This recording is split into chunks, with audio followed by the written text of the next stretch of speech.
వసుంధరాదేవి గారిని స్టేజ్ పైకి రావాల్సిందిగా మాట్లాడవలసిందిగా రిక్వెస్ట్ చేస్తున్నా. ఒకసారి మీరు చప్పట్లతో స్వాగతం పలుకుదామా? మీరు గొప్పతనం ఏంటంటే బ్రహ్మిణి గారు, వసుంధరాదేవి గారు అండ్ మన తేజస్విని వీరందరూ అండ్ భువనేశ్వరి అమ్మ వీరందరూ కలిసి మన గవర్నమెంట్ స్కూల్స్కి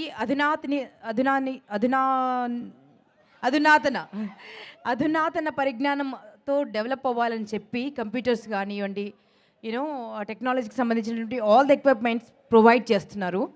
అంతేకాదు ఏ పండగైనా, క్రిస్టియన్స్ పండుగైనా, ముస్లిమ్స్ పండుగైనా, హిందువుల పండుగైనా, సిక్కుల పండుగైనా, ఏ పండుగైనా ఇక్కడ వచ్చి మీరంతా మా కుటుంబం అంటూ మీతో పాటు సెలబ్రేట్ చేసుకుంటున్నారు. ఇట్స్ అమేజింగ్ అండి. వారికి హ్యాట్స్ ఆఫ్ చెప్తూ వారిని మాట్లాడవలసింది రిక్వెస్ట్ చేస్తున్నాను.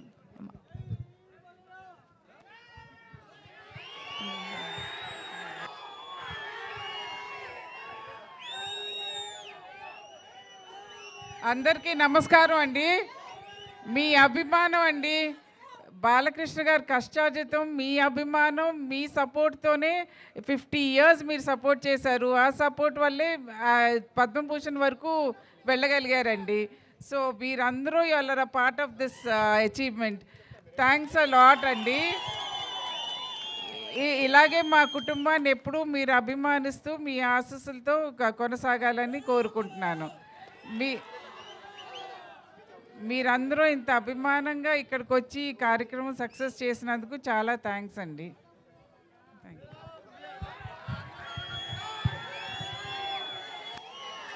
భరిస్తుంది భర్తని.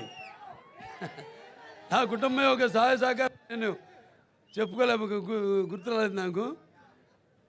కార్యేషు దాసి కరణేషు మంత్రి భోజేషు మాత రూపేషు లక్ష్మి క్షమయా ధరిత్రి అనడానికి మరో ప్రతిరూపమే నా భార్య వసుంధర. వసుంధర అంటే ఎవరు? భూదేవి. నన్ను భరిస్తుంది. సరే, ఓకే. ఇంకొక విషయం చెప్పాలి, వారు ఒక్కరినే కాదు, వారితో మిమ్మల్ని అందరినీ కూడా. ఎందుకంటే వారితో పాటు ఉన్నప్పుడు కొంతమంది కట్ చేసుకుని వెళ్ళి దాచుకోవడం, బాలయ్య బాబు గారివి చిన్న చిన్న గుడ్డ ముక్కలు దాచుకోవడం, మళ్ళీ వారికే చూపించడం అండి. ఇంటికి వెళ్తే చూడండి మేము ఫ్రేమ్ చేసి పెట్టుకున్నాము. ఇదెక్కడి ప్రేమ అయ్యా బాబు. బాలయ్య, మీరు మామూలు వ్యక్తి కాదు, కారణ జన్మలు.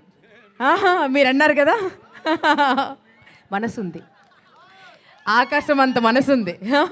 కళ్ళు రెండే, ముక్కు ఒకటే, చెవులు ఒకటే, కానీ హృదయం ఎంత విశాలమైందో. హరుడి పోలిన హృదయం, ఏ సిరులు సాటి రాని సంద్రం.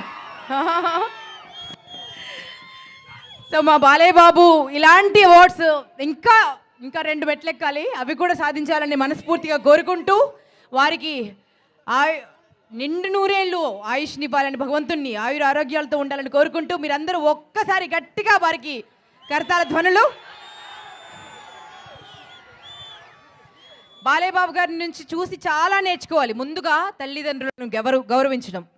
వచ్చారంటే ఎప్పుడు చూసినా తండ్రి నామ జపం చేస్తారు, తల్లి నామ జపం చేస్తారు. సో చాలా అప్పుడే మనం సాధిస్తాం కూడా. సో మీ అందరికీ హిందూపూర్ ఎంటైర్ నగరవాసులందరికీ పేరు పేరున కృతజ్ఞతలు తెలియజేస్తూ సెలవు తీసుకుంటున్నామండి.